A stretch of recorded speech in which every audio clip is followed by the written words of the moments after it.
Welcome back to Chess for Closers. Dave Sherman here. I don't want to beat a dead horse on this distant opposition business. I showed you a Botvinnik study with black having the two A pawns and a D pawn, and white having a D pawn and A pawn, and white had to get really fancy and run all the way around to the A file to win the A pawns, and then come back and win the D6 pawn. But that had that study look to it. And then I talked about how about Bobby Fischer's distant opposition move, king to B8 against Gligorich, and then I had my little New York Open story with Zsuzsa Polgar. But look at this position. This is clearly, actually it's a study, it was composed, but it could, and one of the hallmarks of a good study is that you might imagine that it could be in a real game. And this passes that test. It certainly could be in a real game. So white can win this, but he has to be very clever about it. Black, as long as black watches his queen side over here, white could try to invade on the queen side, as long as when white plays his king to b5, if black can play king to b7, there's no problem. Black is going to hold that.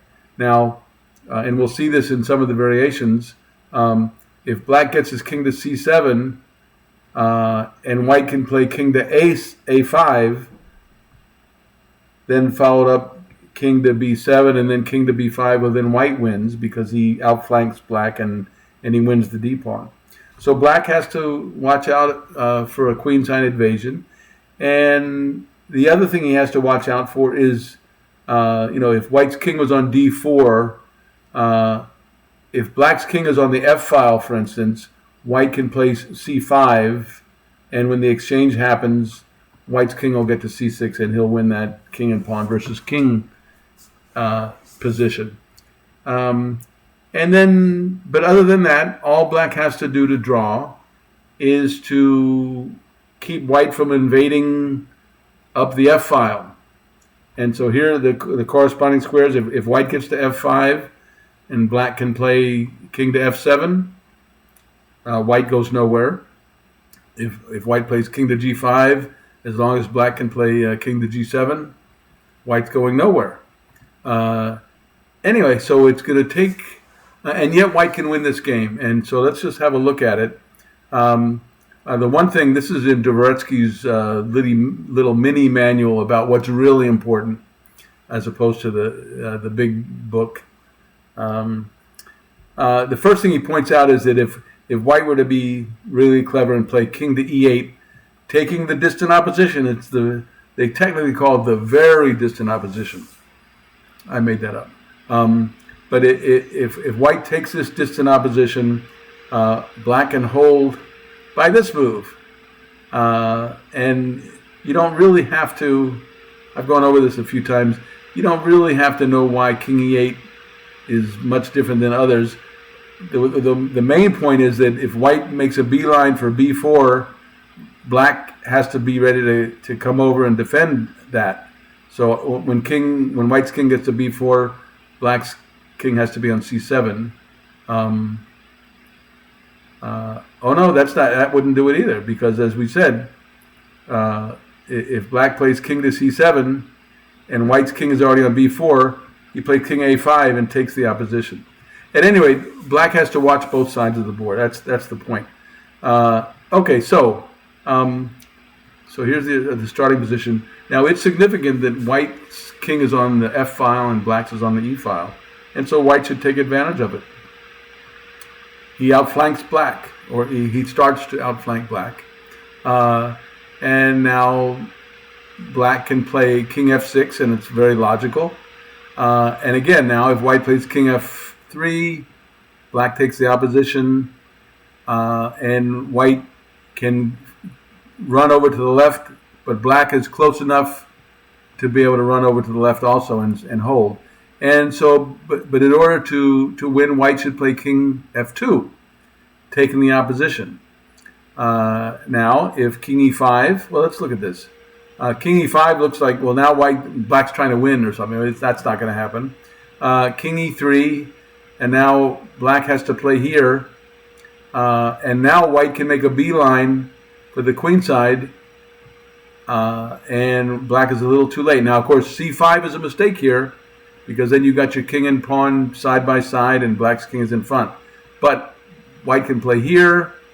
Yeah, this is the variation we just looked at. And on king c7, not king b5, which throws away a half a point, but king a5, king b7, king b5, and then whichever way black goes, white, yeah, again here you outflank, and then you come over and win the d6 pawn. Okay, so let's back it up. Okay, so king to g2, starting the outflanking. King here, white takes the distant opposition. And so what? Now, again, if black goes too far to his left, to the king side, white can come around, go to d4, and get in c5 and win easily there. So black still has to be very careful. And in fact, no matter how careful he is, he can lose. He will lose. If king f7, for instance, so he's staying close to this side, and now white can play king f3, and now if king, I guess how could, yeah, okay, so white is just taking the distant opposition. If black plays here, white doesn't play king to e4, he plays this move. And so black has to go, again, if he goes to his left, white comes over and gets the exchange c5 in. But if black plays this move, white doesn't play king f5, because it'd be met with black taking that position. He plays king to g5, king f7, and wins here. So let's just see if there's any other variations we haven't looked at here. So you start out this way. King f6 makes sense. Yeah, white has to find this move. King f2. And then if king f7, yeah, just taking the distant opposition again. Reserving the right to come over to d4 and then play c5 if black gets too close to the king, to the h file, the g file. And anything else, for instance, king f8 runs into king f5, and now whichever square black goes to of these three, white takes the corresponding square away. Again, if king f7, then king f5 and outflanks. If king g7, not king f5, but king g7 and outflanks. Anyway, okay, so it's not so profound, but in this beginning position, if you don't get the point, I guess the key move is right here. Once you find this move, you're home free. It shows that you get the point. Anyway, yeah, maybe you'll never have a position where you have to use the distant opposition, but you might. And again, like I said, I don't want to beat a dead horse. Have you ever seen positions? There was a book, Pawn Endings, by Mezelis, that came out in this. They translated it from the Russian, I think, in the 70s, and it's a pretty thick book. They have a bunch of positions with ones and twos basically all over the chessboard.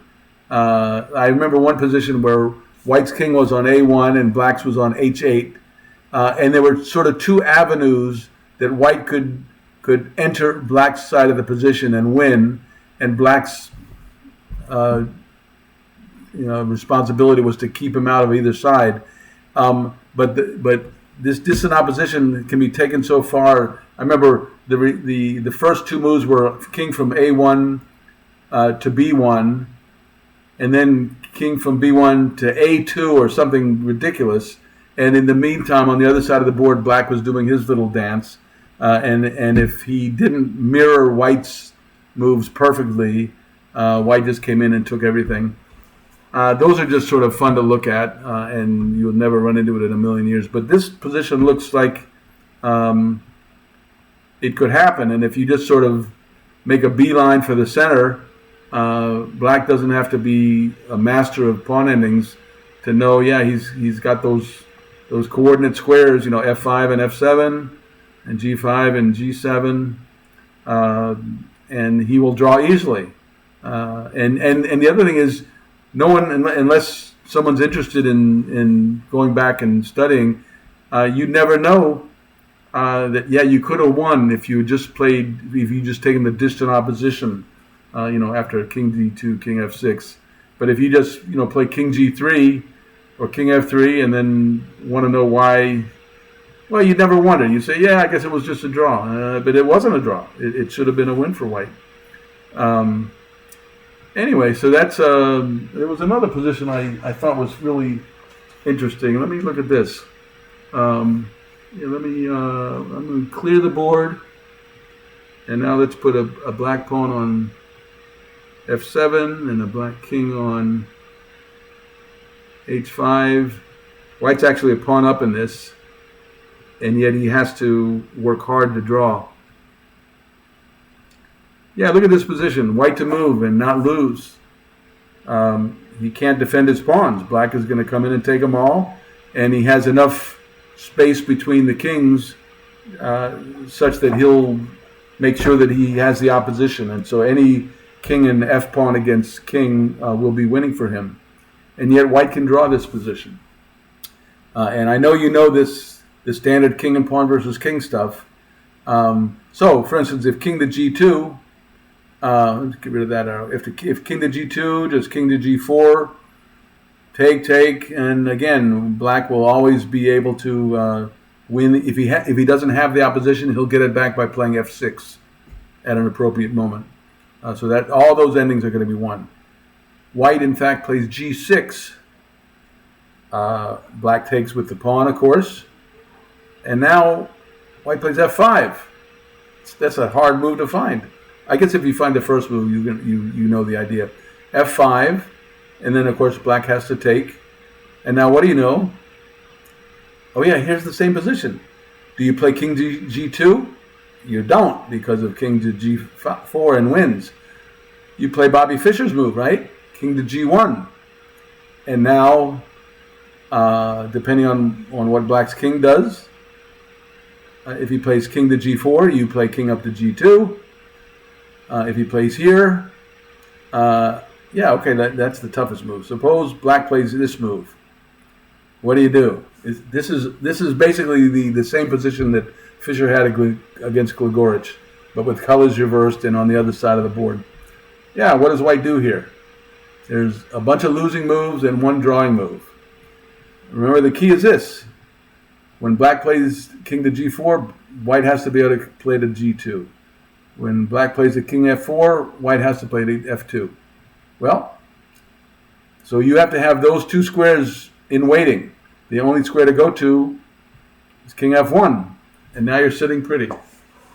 Okay, so I guess this was a short video, but like I said, don't want to beat it to death. You may never have an ending with distant opposition being an important theme. Again, you might, and also they're just fun. Okay, check us out next time on Chess for Closers.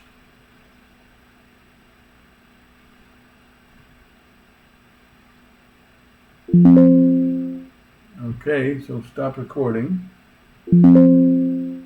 And stop recording. Yes.